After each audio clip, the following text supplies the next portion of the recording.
பெண்ணை பள்ளிக்கூடத்துக்கு அனுப்புவது என்பது ஒரு மிகப்பெரிய கிரிமினல் குற்றமாக கருதப்பட்ட சமூகத்திலே தான் நாம் பிறந்து வாழ்ந்தோம். பெண் தன் கணவனை தேர்ந்தெடுத்துக் கொள்ளுகிற உரிமை வேண்டும். கணவனுக்கு மனைவி அடங்க வேண்டாமா?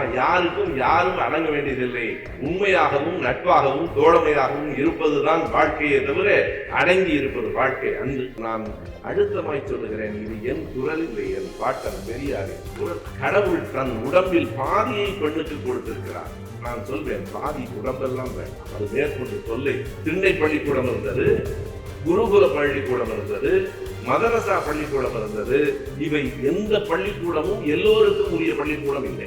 ஒரு அங்குலம் கூட உயரமாக விடக்கூடாது. இவனை விட அவள் கூடுதலாக படித்து விடக்கூடாது. இவனை விட அவள் கூடுதலாக சம்பாதித்து விடக்கூடாது. பெண்ணை எப்போதும் எங்களுக்கு ஒரு அங்குலமாவது கீழே நான் வைத்திருக்க வேண்டும் என்று கருதுகிற சமூகம் உடைந்து நொறுங்கும். ஜோதிராம் பூலேயும் அவருடைய மனைவி சாவித்திரிபாய் பூலேயும் என்ன செய்தார்கள்? பட்டியலின மக்கள் என்று சொல்லப்படுகிற தலித்து மக்களினுடைய பெண் பிள்ளைகளை படிக்க வைத்தார்கள். ஒருவேளை கணவனை இழந்த பெண்கள் வேறு ஒருவருடன் தொடர்பு ஏற்பட்டு குழந்தை பிறந்திருக்குமானால் அந்த குழந்தையை கொல்ல வேண்டாம், பாருங்கள், அந்த குழந்தையை வைத்துக் கொண்டு இந்த கட்டிடத்திலேயே நீங்கள் இருக்கலாம் என்று சொன்னால் அந்த கட்டிடத்தை தரைமட்டமாக இடித்து விட்டார்கள். எப்போதும் இது போன்ற வெறியர்கள் காலந்தோறும் நாடு முழுவதும் இருக்கிறார்கள். இயற்கை எழில் கொஞ்சம் இதமான சூழல், வீசுகிற காற்று, பேசுகிற மலைகள், அழகான கட்டிடங்கள், அமைதியான பிள்ளைகள். மறுபடியும் ஒரு முறை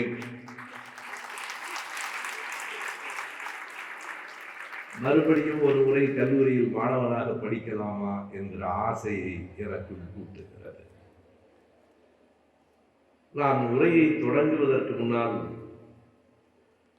இந்த சுற்றுப்புறத்து கிராமங்களிலே இருக்கிற பெண் பிள்ளைகளுக்கெல்லாம் படிப்பதற்கு இப்படி ஒரு நிறுவனத்தை உருவாக்கிய நம்முடைய செயலர் உள்ளிட்ட அருட் சகோதரிகளுக்கு என்னுடைய தலைகாட்ட வணக்கங்களை முதலில் தெரிவித்துக் கொள்கிறேன். ஏனென்றால் இது சொல் இல்லை, செயல். செயலில் இத்தனை பிள்ளைகளை இத்தனை ஆண்டுகளாக இந்த பகுதியில் அவர்கள் படிக்க வைத்துக் கொண்டிருக்கிறார்கள். இந்த கல்லூரியினுடைய செயலர் அவர்களே, கல்லூரியின் முதல்வர் அவர்களே, துணை முதல்வர் அவர்களே, பேராசிரியர் பெருமக்களே, ஃபாதர் தேவசகாயம் அவர்களே, இப்படிப்பட்டதோர் அரிய நூலை, தேவையான நூலை ஆக்கி தந்திருக்கிற அருள் தந்தை முனைவர் தாமஸ் அவர்களே, நான் விளையாட்டுக்கு சொல்லவில்லை, வந்ததிலிருந்து கவனித்துக் கொண்டிருக்கிறேன். அமைதியாக பேச்சை கவனிக்கிற மாணவிகளாக நீங்கள் இருக்கிறீர்கள். இப்படி சொல்லுவதற்கு 2 காரணங்கள் உண்டு. நான் நிறைய கல்லூரிகளில் பேசுகிறேன். சில கல்லூரிகளில் தான் மாணவர்கள் கேட்கிறார்கள். அந்த பெருமை உங்களுக்கு இருக்கிறது என்பது மட்டுமல்ல, என் பேச்சையும் நீங்கள் கேட்க வேண்டும் என்பதற்கான ஒரு வேண்டுகோளாகவும் சேர்த்து அதை சொல்லுகிறேன். அனைவருக்கும் என் அன்பு வணக்கம். இந்த புத்தகம் பெண்களை பற்றியது, பெண்களின் வரலாறு. நீங்கள் உங்கள் வீடுகளிலிருந்து இந்த கல்வி நிலையத்திற்கு வந்த கதை, இந்த இடத்திலிருந்து இனி உங்கள் பயணம் எப்படி இருக்க வேண்டும் என்று சொல்லுகிற கதை. எனவே என்னுடைய அருமை நண்பர் வகுப்பு தோழர் சேவியர் அவர்கள் பேசுகிற போது இந்த புத்தகத்தை ஒரு பெண்கள் கல்லூரியில் வெளியிட வேண்டும் என்கிற என்னுடைய விருப்பம் இன்றைக்கு நிறைவேறிற்று என்றால் எனக்கு ஒரு வேறுபட்ட கருத்து உண்டு. இந்த புத்தகத்தை, இது போன்ற புத்தகங்களை, பெண்களின் உரிமை கோருகிற புத்தகங்களை, பெண்களை மனுஷியாக மதியுங்கள் என்று சொல்லுகிற புத்தகங்களை ஆண்கள் கல்லூரியிலே தான் வெளியிட வேண்டும். சரியாக சொன்னால் ஆண்களுக்கு போய் சேர வேண்டிய செய்திகள் தான் புத்தகம் முழுவதும் இருக்கின்றன. நான் உட்பட ஒவ்வொருவருக்குள்ளும் ஒரு ஆண் இருக்கிறான். அந்த ஆண் ஆதிக்கத்தின் அடையாளமாக இருக்கிறான். ஆதிக்கத்தை முறித்து போடுகிற ஒரு நூலாக வந்திருக்கிறது. தோழர் கீதா இளங்கோவன் ஒரு சின்ன குறும் படத்தை வெளியிட்டார்கள். எல்லாம் வளர்ந்த பிள்ளைகள், எங்கள் பிள்ளைகளைப் போல நான் சொல்ல வேண்டும். அந்த படம் எது பற்றி என்றால் பெண்களினுடைய மாத விலக்கு பற்றிய படம். அதில் என்ன எழுதப்பட்டிருந்தது என்றால், இது பெண்களை பற்றிய ஆண்களுக்கான படம், இது பெண்களை பற்றிய ஆண்களுக்கான படம், இதனை ஆண்கள் பார்க்க வேண்டும் என்று சொன்னதை போல இந்த புத்தகம் ஒரு வரலாறு. இந்தியாவினுடைய பெண்களின் வரலாறு என்றால் இது உலகத்தினுடைய பெண்களின் வரலாறும் இதில் ஒரு பகுதி உண்டு. ஒன்றும் அமெரிக்காவிலும் ஆஸ்திரேலியாவிலும் பெண்களுக்கான சம உரிமை உடனடியாக வந்துவிடவில்லை. தோழர் அருணன் கேம்பிரிட்ஜ் பல்கலைக்கழகத்தை பற்றி எழுதியிருக்கிற ஒரு புத்தகத்திலே சொல்லுவார், 1940கள் வரையில் முதலில் கேம்பிரிட்ஜ் பல்கலைக்கழகத்திலே பெண்களுக்கு இடமே இல்லை. இடம் கொடுத்த பிறகும் 1940கள் வரையில் பெண்கள் படிக்கலாம், ஆனால் பட்டம் பெற முடியாது. எப்போது மாறிட்டு? எலிசபெத் மகாராணியின் குடும்பத்திலே ஒருவர் படித்தார். எங்கே பட்டம் என்று மகாராணியின் குடும்பம் கேட்டது.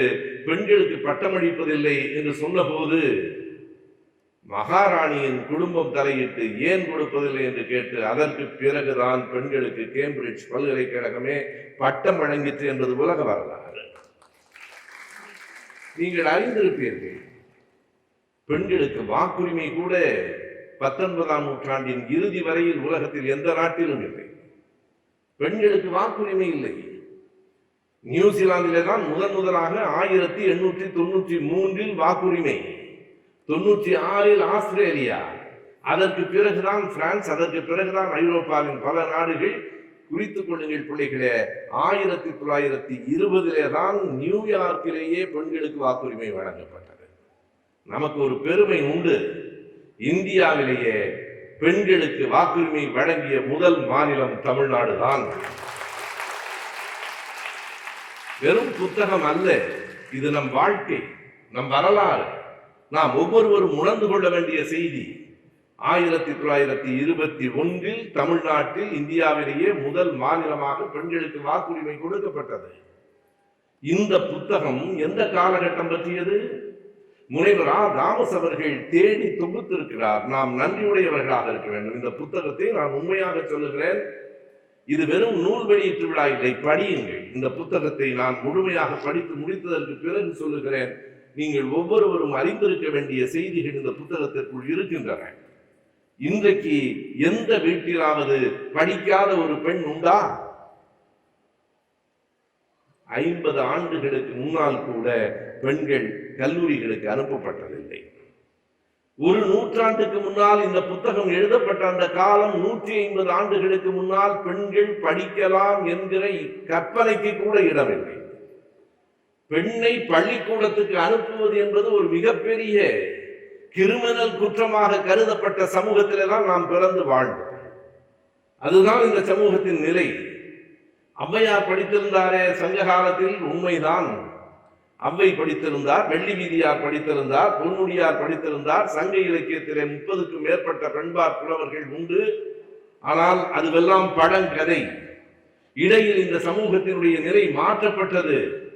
நான் கேட்கிறேன், ஔவையார் படித்திருந்தாரா என்பது பெரிய செய்தி இல்லை. உங்கள் பாட்டி படித்திருக்கிறாரா வீட்டில்? உங்கள் பாட்டியின் பாட்டிக்கு படிப்பு உண்டா? படிப்பு வாசனை உண்டா? படிப்பென்றால் என்ன என்று சொல்லப்பட்டிருக்கிறதா?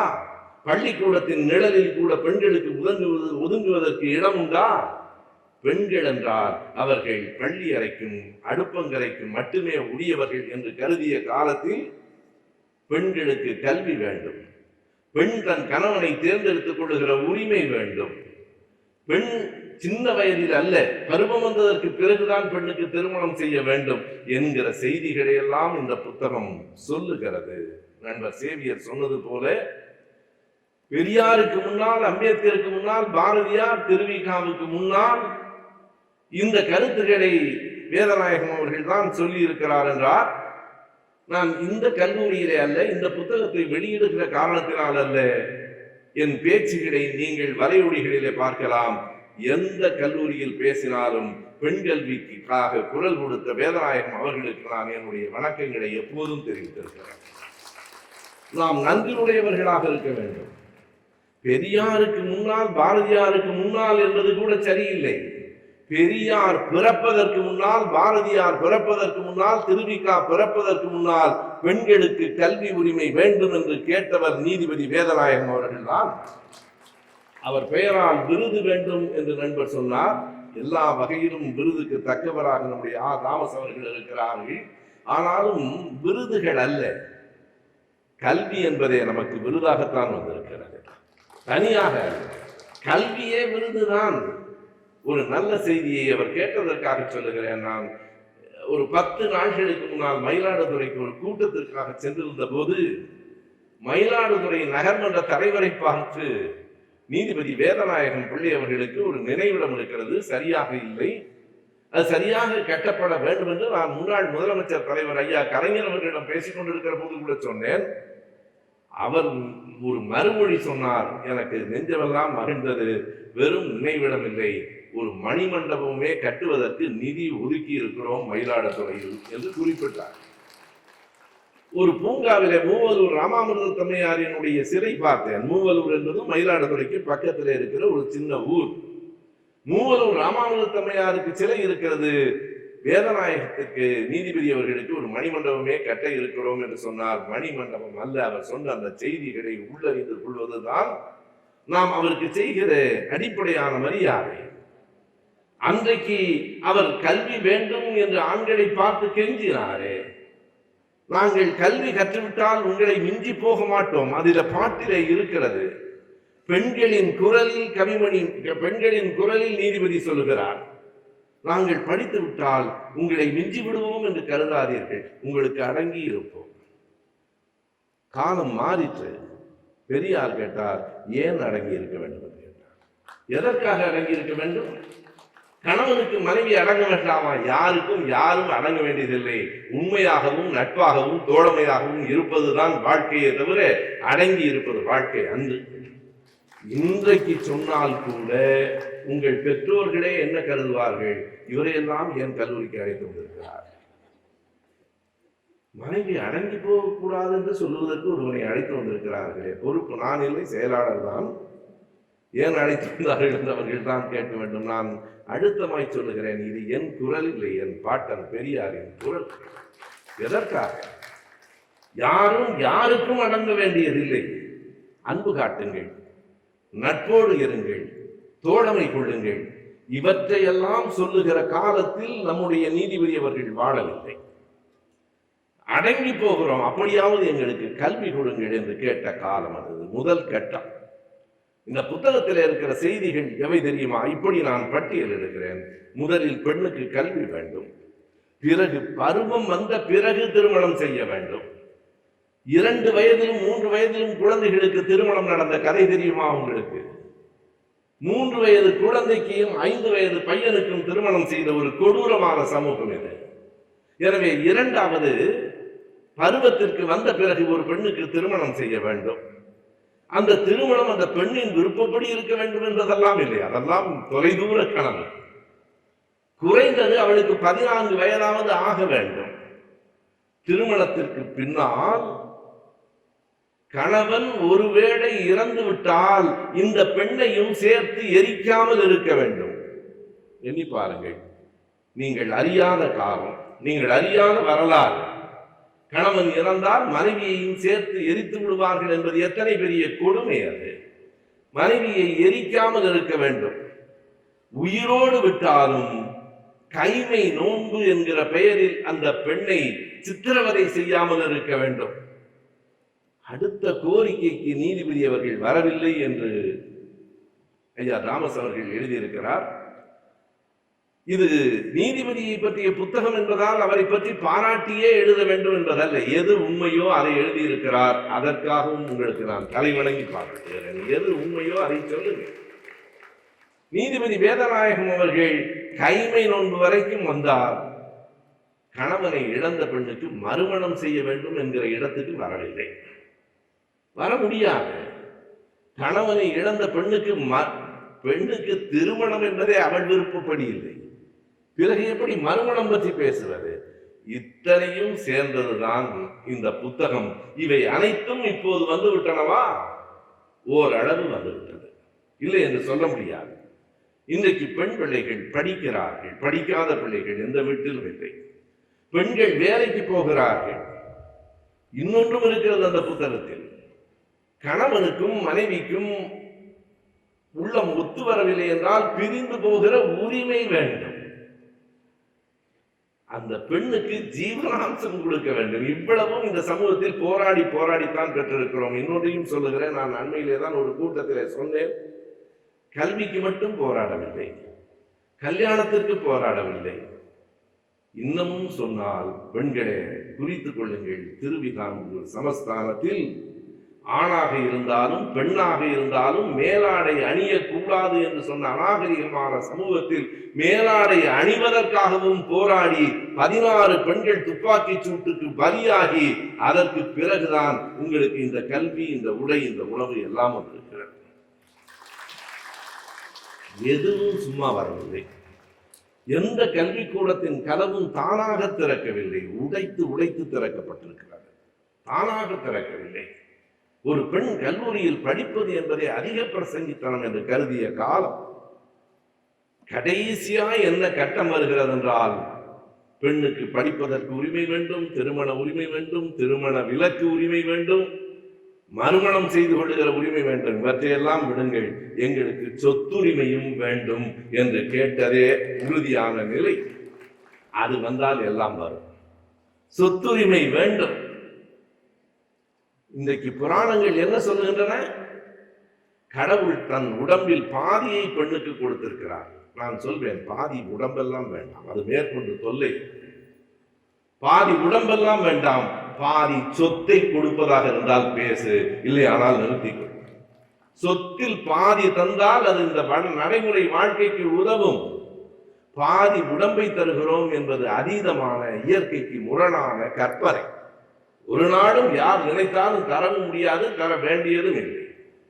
இப்படிப்பட்ட வரலாற்றை தொகுத்து சொல்லுகிற வேலை மிக கடினமானது. காரணம், வேதநாயகம் பிள்ளை அவர்கள் 1889 இறந்துவிட்டார். 1889 என்றால் ஏறத்தாழ 140 ஆண்டுகளுக்கு முந்தைய காலம். எல்லோரும் வெண்மதி மாலை பாடிக்கொண்டிருந்த காலத்தில் நீதிபதி வேதநாயகம் தான் பெண்மதி மாலை பாடினார். பெண் மானம், தன்மானத்தை பற்றி எழுதுகிற போது தன்மானத்திற்கே வேலை இல்லாத சமூகத்தில் பெண்மானம் பற்றி எழுதியவர் நீதிபதி வேதநாயகம் பிள்ளைதான். பிள்ளைகளே, நீதிபதியின் படம் இந்த கல்லூரியில் திறக்கப்பட வேண்டும் என்று சொன்னது 100க்கு 100 சரியானது. இந்த கல்லூரியில் மட்டுமல்ல, தமிழ்நாட்டில் இருக்கிற அத்தனை பெண்கள் கல்லூரியிலும் வேதநாயகம் பிள்ளையின் படம் வேண்டும். இன்னொன்றை சொல்லட்டுமா? உங்கள் புத்தகங்களின் நாட்குறிப்பில் கூட நீங்கள் வேதநாயகம் பிள்ளையின் படத்தை வைத்திருக்க வேண்டும். அதுதான் நன்றி உணர்ச்சியின் வெளிப்பாடு. யார் சொல்வார்? 1870 யார் சொல்வார்? அந்த காலகட்டத்தில் இந்தியாவினுடைய நிலையே என்னவாக இருந்தது? இந்த புத்தகத்தில் ஒரு பெரிய வரலாற்று குறிப்பும் இருக்கிறது. எப்போது கல்வி எல்லோருக்கும் பொதுவாயிற்று? திண்ணை பள்ளிக்கூடம் இருந்தது, குருகுல பள்ளிக்கூடம் இருந்தது, மதரசா பள்ளிக்கூடம் இருந்தது. இவை எந்த பள்ளிக்கூடமும் எல்லோருக்கும் உரிய பள்ளிக்கூடம் இல்லை. எப்போது வந்தது? 2-3 பெயர்களை நினைவிலே வையுங்கள், மறந்து விடாதீர்கள். லார்ட் பெண்டிங் என்று ஒருவர் வந்தார், லார்ட் வில்லியம் பெண்டிங். அவர்தான். மன்ரோ என்று ஒருவர் இருந்தார். இவர்கள்தான் முதலாக எல்லோருக்கும் கல்வி தர வேண்டும் என்று சொன்னார்கள். 1836 தான் லார்ட் பெண்டிங் மெக்காலேயினுடைய குறிப்புகளை பெற்று, மறந்து விடாதீர்கள், மெக்காலேயை பற்றி தவறாக சொல்வார்கள். மெக்காலே தான் கல்வி தர வேண்டும் என்கிற குறிப்பை தந்தான். ஆங்கில கல்வி வேண்டும் என்று சொன்னால் ஒன்றும் பிழை இல்லை. அதனால் தான் உலகத்தின் ஜன்னல் கதவுகள் நமக்கு திறந்தன. ஆங்கில கல்வி இல்லை என்று சொன்னால் பிரான்ஸ் புரட்சி நமக்கு தெரிந்திருக்காது. ஆங்கில கல்வி இல்லை என்றால் அலெக்சாண்டரின் வரலாறு தெரிந்திருக்காது. தமிழில் எல்லாம் இருந்தாலும் வரலாற்று பாடங்களை உலக அளவில் இருந்து பெற வேண்டிய நிலை நமக்கு இருந்தது. எல்லோருக்கும் கல்வி என்கிற பப்ளிக் ஸ்கூல் ஸ்கீம், பொது கல்வி திட்டம் 1836. ஆனால் அப்போதும் இந்தியாவிலும் தமிழ்நாட்டிலும் பள்ளிகளில் பெண்கள் இல்லை. இன்னமும் சொல்லட்டுமா, பள்ளிக்கூடத்தில் ஆண்களும் இல்லை. ஒரு குறிப்பிட்ட சமூகத்தை சார்ந்தவர்களை தவிர ஆண்களுக்கும் கல்வி கிடைக்கவில்லை. ஆண்கள் கல்விக்கூடங்களுக்கு வந்ததே 19ஆம் நூற்றாண்டின் இறுதி, 20ஆம் நூற்றாண்டின் தொடக்கம். ஆண்கள் கல்விக்கூடத்துக்கு வந்தவுடன் செய்த முதல் வேலை என்ன தெரியுமா? இனிமேல் நம் வீட்டு பெண்கள் வந்து விடாமல் பார்த்துக் கொள்வதற்கு கதவை சாத்தினார். ஏனென்றால் இந்த ஆண்களுக்கு ஒரு அச்சம். என் மனைவியும் என்னை போலவே படித்து விட்டாள் என்று சொன்னால் என்னை போலவே ஊதியம் ஈட்டுகிறாள் என்று சொன்னால் என்னை மதிக்க மாட்டாளே என்று எனக்கு ஒரு அச்சம். எப்போது பார்த்தாலும் தன்னை மற்றவர்கள் மதிக்க வேண்டும் என்று கருதி கொண்டிருக்கிற ஒரு சமூகம். நீங்கள் திருமணத்திற்கு பெண் பார்க்கிற போது கூட இந்த சமூகம் எவ்வளவு கவனமாக இருக்கிறது தெரியுமா? மணமகனை விட மணமகள் உயரமாக இருந்து விடக்கூடாது. இருந்தால் என்ன? இருந்தால் உனக்கு என்ன பிரச்சனை? இப்போ ஒரு அங்குலம் கூட உயரமாக இருந்து விடக்கூடாது. இவனை விட அவள் கூடுதலாக படித்து விடக்கூடாது. இவனை விட அவள் கூடுதலாக சம்பாதித்து விடக்கூடாது.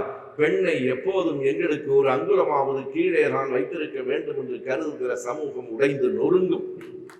சமம் என்று கருதுகிற சமூகமே வாழும். பெண்ணும் ஆணும் சமூகம், அதை கூட நான் பல நேரங்களில் திருத்தி கொண்டு சொல்லுகிறேன். ஆணும் பெண்ணும் என்று சொல்லுகிற வழக்கை மாற்றி பெண்ணும் ஆணும் சமம் என்கிற அந்த சிந்தனை வளர வேண்டும். எத்தனை சிக்கல்கள், எத்தனை போராட்டங்கள். பள்ளிக்கூடத்திற்கு அனுப்புங்கள் என்று கெஞ்சுகிற பாடலைத்தான் நீதிபதி வேதநாயகம் பிள்ளை எழுதினார். அதற்கே அவ்வளவு போராட வேண்டியிருந்தது. அதற்கு பிறகு நண்பர்களே, பிள்ளைகளே சொல்லுகிறேன், குறித்துக் கொள்ளுங்கள். ஐயா அவர்கள் அந்த புத்தகத்திலே தந்திருக்கிற நாம் ஒவ்வொருவரும் அறிந்து கொள்ள வேண்டிய ஒரு புள்ளி விவரம். 2 வயது குழந்தைக்கும் 3 வயது குழந்தைக்கும் திருமணம் செய்து வைத்து இன்றைக்கு இருக்கிற மருத்துவ வசதிகள் அன்றைக்கு இல்லை. சட்டென்று அந்த பையன் இறந்து போனால் இந்த பெண் சாகும் வரை விதவையாக இருக்க வேண்டும், அல்லது எரிந்து போகிற அவன் உடலோடு சேர்த்து இவனும் இந்த பெண்ணும் எரிக்கப்படுவாள் என்றதுதான். இதை மறுத்து முதலில் தமிழில் எழுதியவரும் நீதிபதி. நான் அந்த இடத்துக்கு வருகிறேன். அப்படி திருமணத்தை குழந்தைகளுக்கு செய்து வைத்ததால் என்ன நிலை? 1921 ஆண்டு மக்கள் தொகை கணக்கெடுப்பு பற்றி அந்த புள்ளி விவரத்தை அப்படியே முனைவர் தாமஸ் அவர்கள் தந்திருக்கிறார்கள். எப்போது? ஒரு நூற்றாண்டுக்கு முன்பு, 1921. 1871 தான் இந்தியாவில் மக்கள் தொகை கணக்கெடுப்பு எடுக்கப்பட்டது. 1921 ஆண்டு இந்தியாவின் மொத்த மக்கள் தொகை 31,89,00,000. 31 கோடி தானா? அவ்வளவுதான். அதனால்தான் பாரதியார் பாடுகிற போது கூட வாழ்ந்தால் 30 கோடியும் வாழ்வோம், வீழில் 30 கோடி முழுமையும் வீழ்வோம் என்று எழுக்கிறார். 30 கோடி தான். இன்றைக்கு அது 130 கோடி.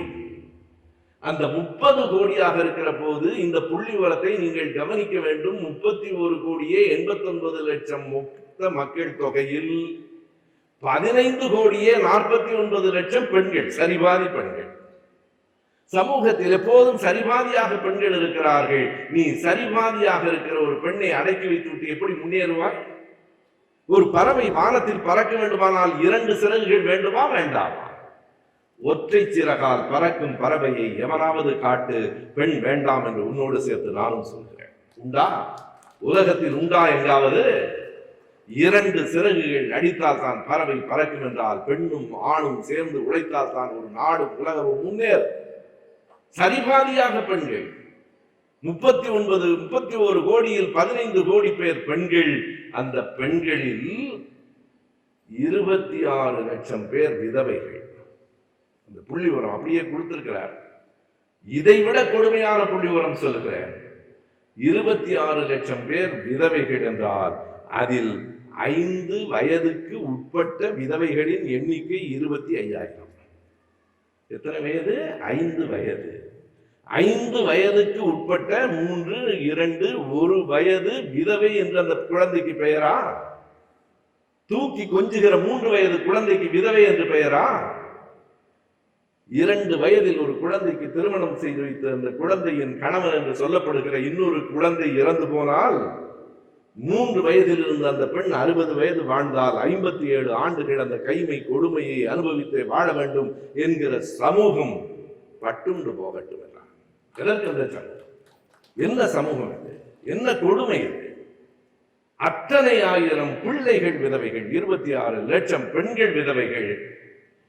விதவையாக இருந்தால் அந்த பெண் விதவையாக இருப்பதே அவளுக்கான கற்பு நிலைக்கு உரியதில்லை. எது கற்பு நிலைக்கு உரியது? கணவன் இறந்தான் என்று கேட்டவுடன் இறந்து போய்விட வேண்டும், அது முதல் நிலை. இல்லையானால் அவனோடு சேர்ந்து எரிந்து போய்விட வேண்டும், அது 2வது நிலை. அதுவும் இல்லையானால் கடைசி வரைக்கும் ஒரு கைம்பெண்ணாக வாழ்வது என்பது இன்றைக்கு இருக்கிற நிலை அல்ல. நீங்கள் இன்றோடு நினைத்து ஒட்டி பார்க்காதீர்கள். அவள் தரையிலே தான் படுக்க வேண்டும். என் மெத்தையில் படுத்தால் உனக்கு முதுகு வலிக்குமா? தரையிலே தான் படுக்க வேண்டும். வெறும் பெண்சோறும் வேளக்கீரையும் தான் உண்ண வேண்டும். சாதாரண பெண்களுக்கு உரிய விதியா இது? புறநானூற்றில் படியுங்கள். பெருங்கோப்பெண் என்று ஒரு அரசி எழுதியிருக்கிறாள். பெருங்கோப்பெண்டின் பாடல் தேடி படியுங்கள். அந்த பாட்டில் அவள் சொல்வாள், என்னை அமைச்சர்கள் எல்லாம் இந்த உலகில் வாழ வேண்டும், உடன்கட்டை ஏற வேண்டாம், நெருப்பில் போய் எரிந்து போக வேண்டாம் என்று சொல்கிறார்கள். ஆனால் நான் உடன்கட்டை ஏறாமல் இந்த உலகத்தில் எப்படி வாழ்வது? இத்தனை துன்பங்களை சகித்துக் கொண்டுதானே வாழ வேண்டும். நான் மனுஷியாக இந்த உலகத்தில் மதிக்கப்பட மாட்டேன். அந்த அரசி சொன்னாள், இத்தனை துயரங்களை சுமந்து வாழ்வதை விட நெருப்பில் வீழ்ந்து எரிந்து போவதே மேல் என்று அந்த பெண் எழுதினாள். அதுதான் அந்த பாட்டு. எப்போது? 2000 ஆண்டுகளுக்கு முன்னால் இறுதி வரையில் இருந்தது. நம்முடைய நீதிபதி வேதநாயகன் காலத்திலே தான் மேற்கு வங்கத்திலே ராஜாராம் மோகன் ராய் என்று ஒருவர் தோன்றினார். அவர்தான் பிரம்ம சமாஜம் என்கிற ஒரு அமைப்பை உருவாக்கினார். அந்த பிரம்ம சமாஜத்தினுடைய முயற்சியால் தான் உடன்கட்டை ஏறுதல் என்பது ஒரு முடிவுக்கு வந்தது.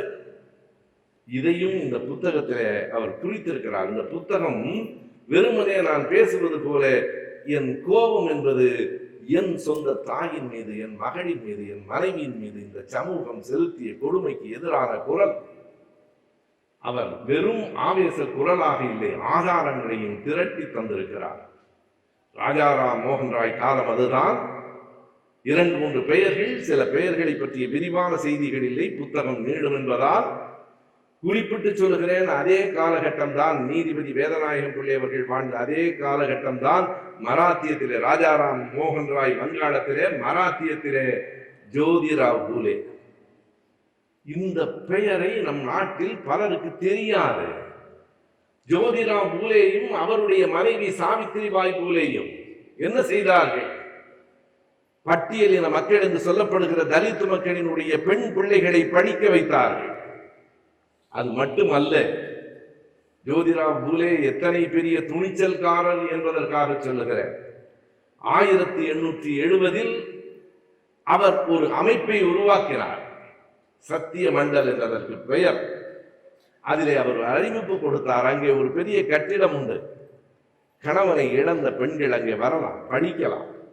அது அல்ல, அடுத்த வரி ஆபத்தானது. அவர் எழுதினார், ஒருவேளை கணவனை இழந்த பெண்கள் வேறு ஒருவருடன் தொடர்பு ஏற்பட்டு குழந்தை பிறந்திருக்குமானால் அந்த குழந்தையை கொல்ல வேண்டாம், வாருங்கள், அந்த குழந்தையை வைத்துக் கொண்டு இந்த கட்டிடத்திலேயே நீங்கள் இருக்கலாம் என்று சொன்னால் அந்த கட்டிடத்தை தரைமட்டமாக இடித்து விட்டார்கள்.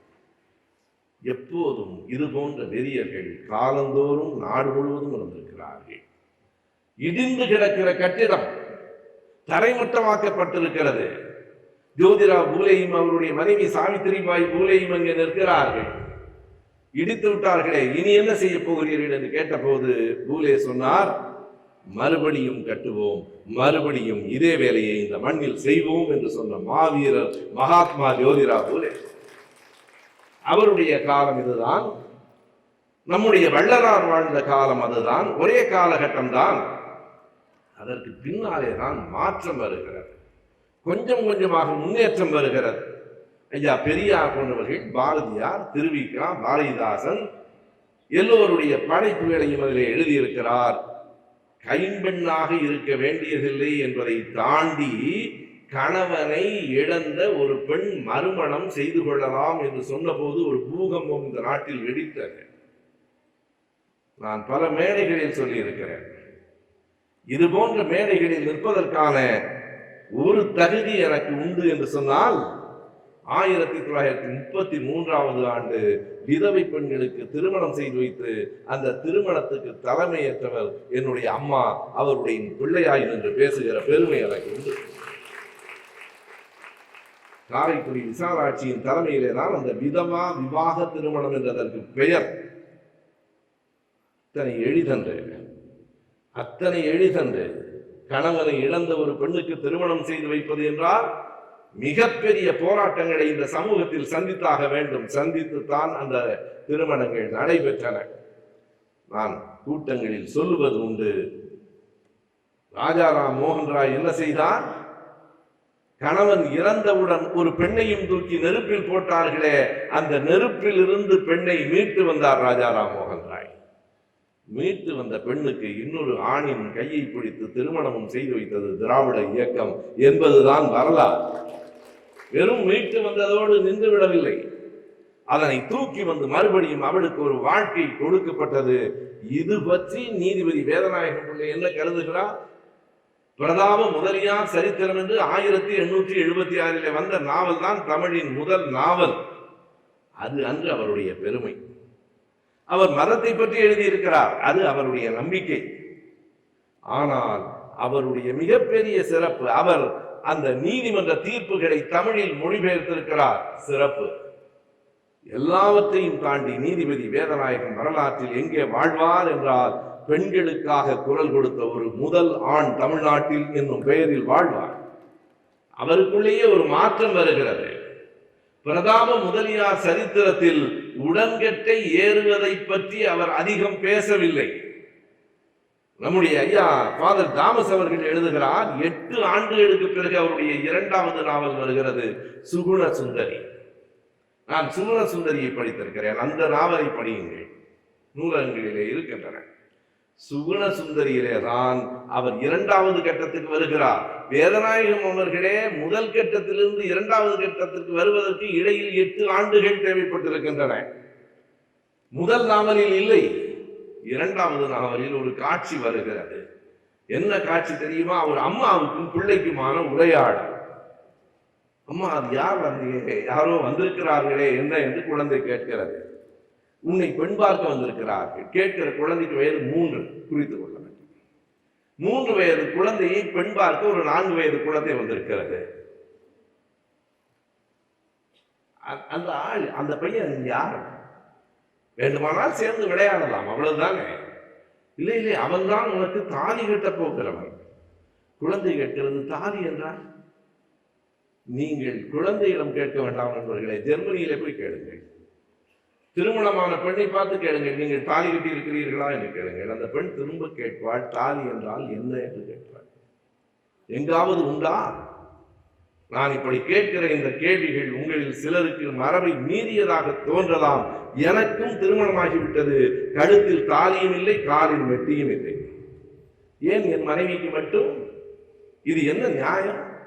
தாலி கட்டுவதற்காக என்று சொன்ன போது அந்த குழந்தை தாலி என்றால் என்ன என்று கேட்டது. சுவிட்சர்லாந்திலே நடந்த ஒரு செய்தி நான் எழுதியே இருக்கிறேன். நான் சுவிட்சர்லாந்திலே உரையாற்றுவதற்காக சென்ற போது அவர்கள் நேரம் நாள் பார்ப்பதில்லை, ஞாயிற்றுக்கிழமையில மட்டும் திருமணம். ஞாயிற்றுக்கிழமையில திருமணம் 2 பேருக்கு நடக்கிறது. அந்த பையன் ஈழத்திலே பிறந்தவன், அந்த பெண் ஜெர்மனியிலே பிறந்தவன். 2 பேரும் சுவிட்சர்லாந்திலே வேலை செய்கிறார்கள். எப்படி திருமணம் செய்து கொள்வது என்று பேசுகிற போது மோதிரம் மாற்றிக்கொள்ளலாம் என்று அந்த பெண் சொல்லுகிறாள். அது அவர்கள் மரபு. இவன் கேட்கிறான், தாலியும் கட்டிக் கொள்ளலாமா? தாலி என்றால் என்ன என்று அந்த பெண் கேட்கிறாள். அவள் ஜெர்மனியிலே பிறந்தவள். இவன் சொல்லுகிறான், அது it is nothing but a gold chain என்கிறான். அது ஒரு தங்க சங்கிலி, அவ்வளவுதானே, அதற்கு என்ன என்கிறாள். நடந்த கதை சொல்கிறாள். 2 பேரும் அடுத்த நாள் நகை கடைக்கு போகிறார்கள். அந்த தாலி அந்த பெண்ணின் பார்வையில் அது ஒரு தங்க சங்கிலி. அங்கே இருந்து, இது நன்றாக இருக்கிறதா பாருங்கள் என்று ஒரே மாதிரியான 2 தங்க சங்கிலிகளை அந்த பெண் எடுத்து காட்டுகிறாள். இவன் கேட்கிறான், எதற்கு 2? நான் மட்டும்தான் உனக்கு கட்டுவேன். அவள் சொன்னாள், மாலையை 2 பேரும் மாற்றிக்கொள்ளுகிறோம், மோதிரத்தை 2 பேரும் மாற்றிக்கொள்ளுகிறோம். 2 பேரும் தாலியை மாற்றிக்கொள்வதானால் சம்மதம், இல்லையானால் இதற்கு நான் உடன்பட மாட்டேன் என்று சொன்னார். மறுபடியும் சொல்லுகிறேன், இந்த பேச்சை நீங்கள் வீட்டில் போய் சொன்னால் என் மீது கோபப்படுவார்கள். இந்த ஆள் இந்த பிள்ளைகளின் மனத்தில் இப்படியெல்லாம் சிக்கலை, வேறொன்றும் அல்ல, இருவரும் சமம் என்றால் எல்லா சடங்கும் சமமாய், இருவரும் சமம் என்றால் சமமான சடங்குகள் வேண்டும். எனக்கு மட்டும் என்ன அடையாளம் என்று அந்த பெண் கேட்டாள். அதற்கு பிறகு என் தலைமையில் தான் நடந்தது. மாலையும் மோதிரமும் மட்டுமே மாற்றிக்கொண்டார்கள். தாலியை பற்றி அந்த பையன் அதற்கு பிறகு பேசவே இல்லை. பேசினால் அவனும் கட்டிக்கொண்டாக வேண்டும். நண்பர்களே, இந்த சுகுண சுந்தரியில் அந்த காட்சியை இணைத்து சொல்லுகிறேன். நான் சொல்லுவது 3 ஆண்டுகள் 4 ஆண்டுகளுக்கு முன்னால் நடந்தது. அந்த கதையில் அந்த பெண்ணுக்கு, அந்த குழந்தைக்கு தாய் சொல்லுகிறாள், இல்லை இல்லை, அவன் தான் உனக்கு கணவன், அதெல்லாம் உனக்கு சொன்னால் புரியாது, நீ அவன் மீது அன்பாக இருக்க வேண்டும், அவன் மீது உயிரையே வைக்க வேண்டும். அந்த குழந்தை கேட்கிறது, அவனும் என் மீது அன்பாக இருப்பானா? இருப்பான். அன்பாக இருக்க வேண்டும் என்றால் எப்படி அன்பாக இருக்க வேண்டும் தெரியுமா? நாளைக்கு அவனுக்கு ஏதாவது ஆகிவிட்டால், இறந்து போய்விட்டால், அவனோடு சேர்த்து நீயும் எரிந்து போவதற்கு சம்மதிக்க வேண்டும். அந்த பெண்ணுக்கு அதிர்ச்சியாக இருக்கிறது. நெருப்பு சுட்டால் கூட சூடு தாங்காத வயசு, புரியாது. இதை நீதிபதி அவர்கள் கதைக்காகத்தான் எழுதியிருக்கிறார். அந்த குழந்தைக்கு அது புரிந்திருக்கார். அடுத்த கேள்வியில் அந்த காட்சி முடிகிறது. அடுத்த கேள்வி என்ன என்று நீங்கள் யூகம் செய்திருப்பீர்கள். அவன் உன் மீது அனுபவித்திருக்கிறான், நீ அவன் மீது அனுபவித்திருக்கிறாய். அவன் இறந்து போனால் அவனோடு சேர்ந்து நீயும் எரிந்து போக வேண்டும் என்றால், ஓ அப்படியானால் நான் இறந்து போனவுடன் அவனும் என்னோடு சேர்ந்து எரிந்து போவானா என்று அந்த குழந்தை கேட்டார். இது குழந்தையின் கேள்வி அல்ல, நீதிபதி வேதநாயகம் அவர்களின் கேள்விதான். என்ன கேட்கிறார் என்றால், உடன்கட்டை ஏறுவதை நிறுத்து என்று சொல்லுகிறார். அதுதான் அதற்கான பொருள். அதற்கு பிறகு கைமையை எதிர்த்து போராட வேண்டியிருந்தது. பிறகு மன முறிவின் உரிமை கேட்டு போராட வேண்டியிருந்தது. இன்றைக்கு பார்த்தால் ஏராளமான பிள்ளைகள் அடுத்த நாளே மனமுறிவு செய்து கொண்டு போய்விடுகிறார்கள். அதை நாம் விரும்பவில்லை. ஒரு சின்ன சண்டைக்கு டைவர்ஸ் பண்ணிக்கலாமான்னு பிள்ளைங்க கேட்குது. அப்படி அல்ல. வாழ்க்கை என்பது அத்தனை சட்டென்று விட்டு போகிற உறவு இல்லை. புரிதலோடு வாழ வேண்டும் என்றே நாம் விரும்புகிறோம். ஆனாலும் மன முடிவுக்கான உரிமை ஒவ்வொரு பெண்ணுக்கும் ஒவ்வொரு ஆணுக்கும் இருக்க வேண்டும். அது அடுத்த கட்டம். மன முடிவுக்கு பிறகு விரும்பினால் விரும்புகிறவரை திருமணம் செய்து கொள்கிற உரிமையும் வேண்டும். இன்னும் கொஞ்ச நாள் தான், இதுக்கு மேல எல்லாம் தாங்காது. ரொம்ப கட்டுப்படுத்தி எல்லாம் வைக்க முடியாது.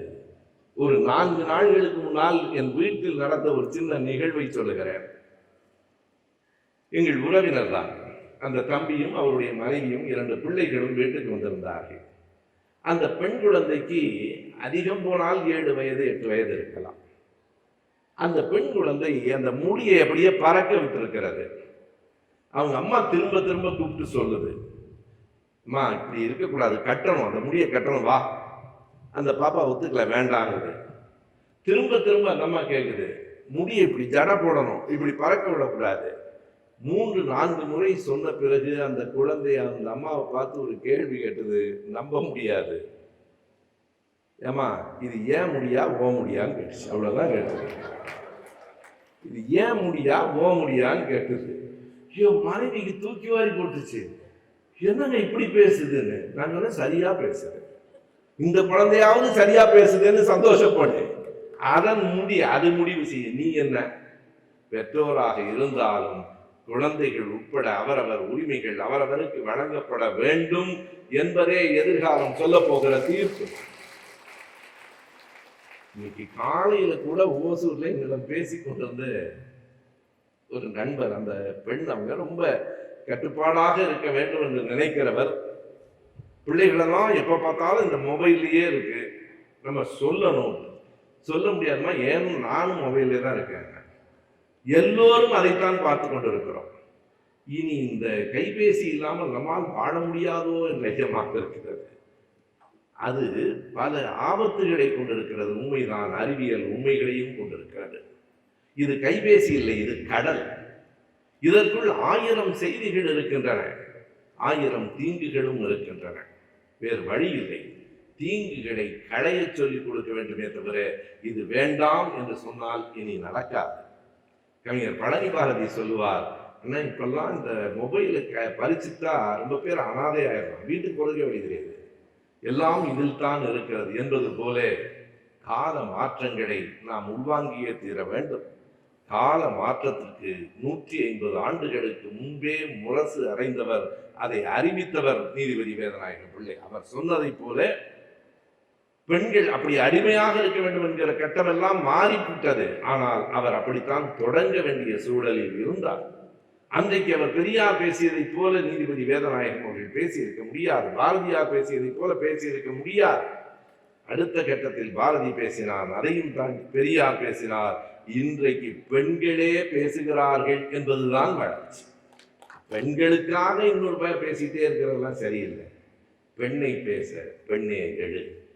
அறிவுமதியின் கவிதை வரியை சொல்லி நான் உரையை நிறைவு செய்கிறேன். நம்முடைய நீதிபதி வேதநாயகம் வழிகாட்டினார். பாரதியும் திருவிக்காவும் பாரதிதாசனும் பாடியும் எழுதியும் சொன்னார்கள். பெரியார் அதற்காக ஒரு இயக்கமே நடத்தினார். 1000 இருந்தாலும் நமக்காக போராட நாம் தான் எழ வேண்டும். பெண்ணை பேச பெண்ணே எழு. நன்றி. திருக்குறளின் கருத்து செறிவையும் பகவத்கீதையின் அநீதி கோட்பாடுகளையும் ஒப்பிட்டு விளக்கும் உயரிய நூல். வழக்கறிஞர் அருள்மொழி, பேராசிரியர் சுப வீரபாண்டியன் ஆகியோரின் குறளும் கீதையும். விலை ரூபாய் 70 மட்டும். புத்தகம் வாங்க திரையில் தெரியும் தொலைபேசி எண்களுக்கு தொடர்பு கொள்ளுங்கள். மேலும் கருஞ்சட்டை பதிப்பகத்தின் இணையதளத்துக்கு வாருங்கள்.